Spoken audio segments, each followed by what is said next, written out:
Amarle. Charlotte bajó del carruaje y se encaminó hacia los límites de la propiedad. Hacia el roble que había en el prado. O hacia la valla del jardín formal. O hacia el jardín americano, aunque el Atlántico representaba cierto reto para una mujer de su estatura. Sí, debería haberse dirigido al cuarto de juegos, ir en busca de los niños y comportarse tal como tenía que hacerlo una institutriz, fingiendo que nada había pasado. De hecho, no había pasado nada. Se había preparado mentalmente para que Winter la decepcionase. Ahora lo estaba. Su fascinación por él había pasado a la historia. Empezaría a comportarse como si aquel leve interludio entre ambos jamás hubiese tenido lugar. Amarle. Como si ella pudiese amar a un hombre como él. Un hombre que había abandonado a su madre, su país y sus costumbres. ¿Quién se creía que era? Una especie de pacha, un ser superior que no tuviese por qué respetar las más elementales normas éticas. Ella no podría amar a un hombre como él. Caminaba, sin darse cuenta, balanceando los brazos y colocando un pie tras otro con excesiva firmeza. Si la naturaleza hubiese podido captar su estado de ánimo, aquellos movimientos hubiesen hecho temblar la tierra. Por todos los santos, ¿por qué le había contado a Winter su vida con pelos y señales y con semejante apasionamiento? Sabía perfectamente cómo tenía que contar su historia, con un tono seco, como si el pasado ya no le doliese lo más mínimo y no le preocupase en absoluto vivir lejos del lugar donde había crecido. Fingiendo indiferencia al menos podría haber salvado su orgullo. Pero ahora ya no le quedaba ni eso. Y Winter creía que estaba enamorada de él. Cuando rechazó la primera proposición que le hicieron, al menos su pretendiente no le acusó de estar enamorada de él. De hecho, le habría sorprendido e incluso se habría ofendido ante semejante emoción. Y eso que ella jamás podría haberse enamorado de él. Incluso aunque la hubiese cortejado, ella era por aquel entonces lo bastante inteligente para saber que aquel cortejo estaba motivado únicamente por un evidente sentido del oportunismo. Amarle. El infeliz de Winter creía que estaba enamorada de él. Probablemente le había propuesto matrimonio con la intención de saltarse la ceremonia y pasar directamente a la consumación sexual. Pero Charlotte no era una ingenua cualquiera. No, era lo bastante mayor y lo bastante avispada para no caer en semejante artimaña. ¿Señorita Dalrymple? La llamó el mozo de cuadra al pasar junto a los establos. Se detuvo contra su voluntad. Sí, Fletcher. Tengo que hablar con usted. Ella no quería hablar con él.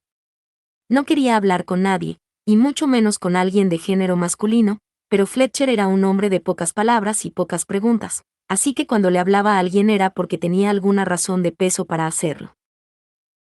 ¿Puedo ayudarle en algo?, le preguntó la institutriz. Soy yo el que desea ayudarla. El mozo de cuadra señaló hacia la valla que rodeaba los establos con su pipa apagada. ¿Sabía que la niña ha estado montando a una de las yeguas jóvenes? ¿A qué niña se refiere? Charlotte estaba anonadada. ¿No se referirá a Lady Leela? La misma. Eso no. No puede ser. Charlotte caminó hacia el prado. La yegua de la que hablaba no era un pony, sino un animal de casi 2 metros de altura con el carácter fogoso de una yegua Yeaven. ¿Cuándo?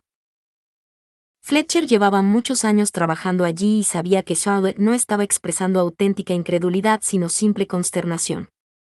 Con la calma propia con la que le hablaba a los caballos, dijo.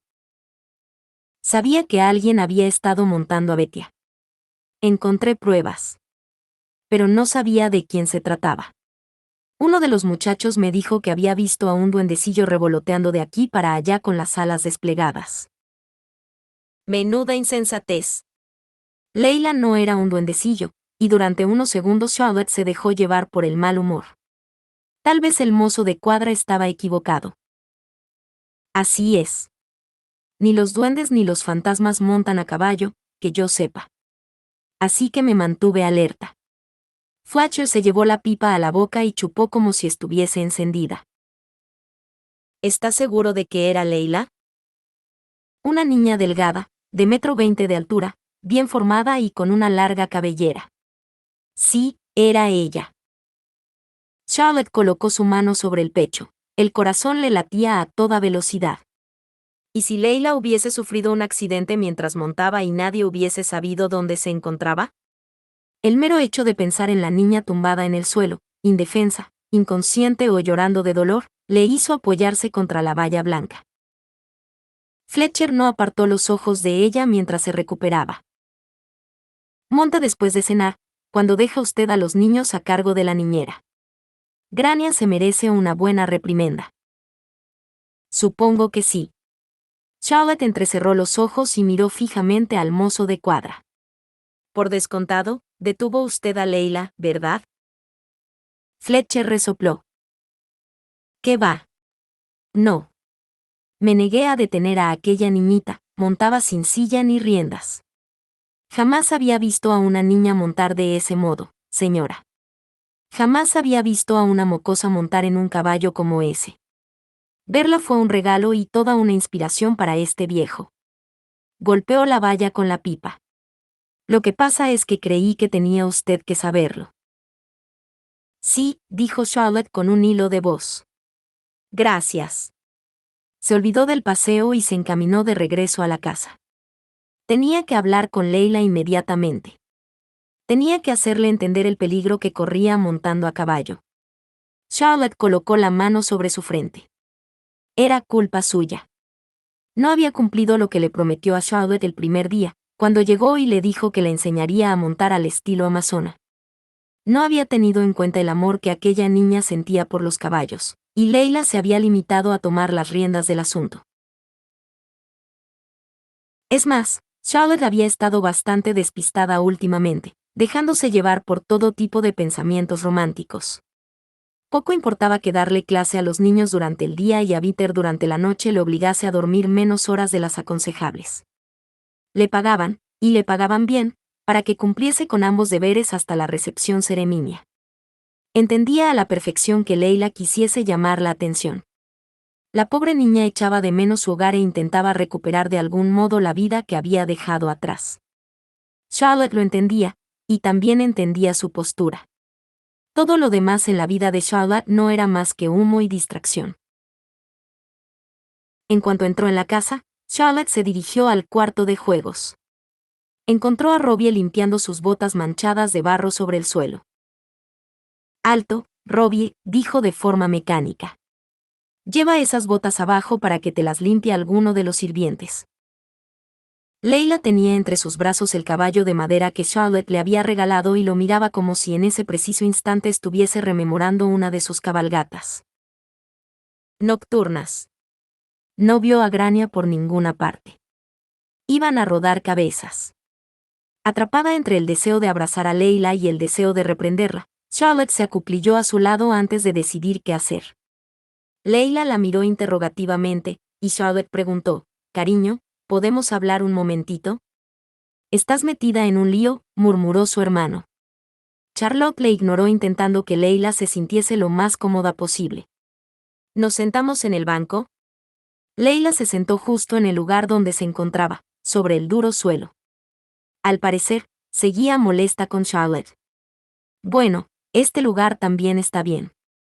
Charlotte se sentó junto a Leila, sin pararse a pensar en lo incómodo que le resultaba el corsé, y le pasó el brazo a Leila por encima de los hombros. «Me gustaría montar a caballo contigo». Leila le dedicó una de sus escrutadoras y suspicaces miradas de ojos oscuros. «¿Por qué?» «Dijiste que te gustaba montar a caballo y quiero enseñarte». Leila contempló su caballo de madera y después a su seria institutriz. «No necesito que me enseñen, ya sé montar». Robbie se deslizó por el suelo hasta llegar a su lado. «Va a enseñarte a montar al estilo inglés, tonta». «No es tonta», le reprendió Charlotte. Pero acto seguido, dándose cuenta de que había sido un poco brusca, le tocó el brazo a Robbie. «Es tan inteligente que uno se da cuenta al instante de que es tu hermana». Robbie no supo cómo tomarse aquellas palabras y tardó un rato en decidir si eran un halago o un insulto. Satisfecha de hacerlo callar durante unos segundos, Charlotte dijo con tono persuasivo, cuando aprendas a montar al estilo amazona, Leila, podremos montar juntas. Leila se encogió de hombros. Al comprobar el desinterés de la niña, Charlotte se vino un poco abajo. Le había fallado a Leila y a ella ya no le interesaba montar con su institutriz. Todas las mañanas. Leila entrecerró los ojos. Cuando tu padre esté en casa podrías montar con él. Papá no monta al estilo amazona, replicó Leila. Pero podría hacerlo si quisiese, dijo Robbie. Agradecida por aquella inesperada ayuda, Charlotte añadió. No sé si podría hacerlo o no. Los chicos siempre montan al estilo fácil. Leila encogió las rodillas y se abrazó a ellas. ¿Puedo ponerme de pie? Ahora. Sorprendida, Charlotte le echó un vistazo al cuarto de juegos. No, sobre el caballo. Charlotte empalideció. ¿Para qué querrías hacer algo así? Siempre lo hacemos, dijo Robbie entusiasmado. Nos ponemos de pie, y también a un lado, y practicamos el tiro entre las patas del caballo. Robbie estaba fanfarroneando y, durante unos segundos, a Charlotte le recordó tanto a su padre que tuvo que parpadear para quitarse la imagen de la cabeza. Tengo muy buena puntería. Yo también, exclamó Leila. Una dama siempre tiene que hablar con el tono. Charlotte dejó la frase a medias. ¿Cómo iba a decirle a una niña que no alzase la voz cuando se había estado preparando para luchar en el desierto? ¿Armas? ¿Disparabais con armas de fuego? Debido a su maliciosa sonrisa, resultaba obvio que Robbie se hacía cargo de la consternación de Charlotte, de ahí que pretendiese disfrutar lo máximo posible de él. Asunto. Papá sabe disparar con arco y flechas, pero no me enseñó. Charlotte no podía, o no quería, comprender lo que los niños le estaban diciendo. ¿Vuestro padre os dejaba disparar armas de fuego mientras cabalgabais al lado del caballo? Leila miró a Robbie y Charlotte fue testigo de la comunicación silenciosa que se produjo entre ellos. Papá nos hacía practicar con el rifle antes de dejarnos montar con él. Leila hizo una pausa dramática. Temía que hiriésemos a los caballos. Charlotte se puso en pie y empezó a andar por la habitación. Eso es peor de lo que pensaba. Los niños se echaron a reír. Ella los miró con severidad. ¿Os estáis burlando de mí? No, Lady señorita Charlotte, respondieron al unísono. Tendré que hablar con vuestro padre. Sabía que iba a tener que hablar con él de cualquier modo. Tenía que informarle sobre su fracaso con la educación de la niña y sobre sus escapadas a los establos. Pero ahora tenía que encontrar el modo de rodearle la garganta con las manos, lo más amablemente posible, y preguntarle qué había estado haciendo con sus hijos, enseñando a niños tan pequeños a disparar y a montar como gitanos.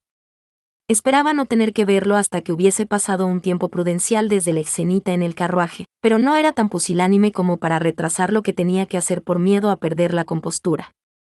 ¿A dónde va? Preguntó Robbie. Voy a hablar con la señorita Simes para que os envíe a una niñera que entienda cuáles son sus deberes.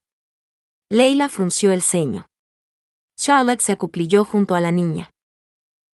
Leila, quiero que me des tu palabra de que no montarás a caballo sola. Te dije que te pillarían, dijo Robbie. Leila se encogió de hombros. Leila, por favor. Charlotte le pasó la mano por el pelo a la niña y después le acarició la barbilla. Te quiero, y me preocuparía que volvieses a montar a caballo sin estar acompañada. No me pasó nada. Leila le permitió a Charlotte que le alzase la barbilla. ¿De verdad me quiere? Charlotte observó fijamente aquel pequeño rostro. Mucho. Oh, Dios, lo había hecho. Había roto la primera regla de una institutriz. Había llegado a querer a sus pupilos como si fuesen sus propios hijos. Pero ¿cómo había llegado a algo así? Sin darse apenas cuenta, aquellos pequeñajos habían logrado abrirse camino hasta su corazón. Si Winter hubiese sido algo más perspicaz, si realmente hubiese querido alterar a Charlotte, tendría que haberla acusado de querer a sus hijos. No era Winter el que tenía su corazón en un puño hasta crearle incluso ansiedad. Eran sus hijos, por supuesto. Abrió los brazos y los mantuvo así durante un rato, esperando. Leila fue la primera en lanzarse a los brazos de Charlotte, y se agarró a ella como si de una planta trepadora se tratase. Yo también la quiero, Lady Señorita Charlotte. Robbie fue el siguiente, y la abrazó con tanta fuerza que incluso le hizo daño. La quiero mucho, Lady Señorita Charlotte. Los niños le ofrecieron sus caras y ella las besó y les abrazó con fuerza y también aceptó sus sonoros besos. Se apartó de su abrazo con lágrimas de ternura en los ojos y con la dolorosa esperanza de no haber actuado mal declarando sus sentimientos. Después de todo, a una institutriz se la podía sustituir con extrema facilidad, sobre todo si hacía enfadar a la persona que las había contratado. Pero Lady Baskin le había prometido mantenerla en su puesto durante los años que durase la formación de los niños, y Charlotte no dudaría en recordárselo. Charlotte iba a luchar por aquellos niños. Leila tocó con la punta del dedo las lágrimas que descendían por la mejilla de Charlotte. ¿No es usted feliz? Soy muy feliz. Más feliz de lo que lo he sido en muchos años. Charlotte le sonrió y se puso en pie. Alegráis mi corazón. ¿Va a ir a ver a papá?, preguntó Robbie. Por supuesto. No le resultaría difícil, pues no estaba enamorada de él. En cuanto encuentre a vuestra niñera.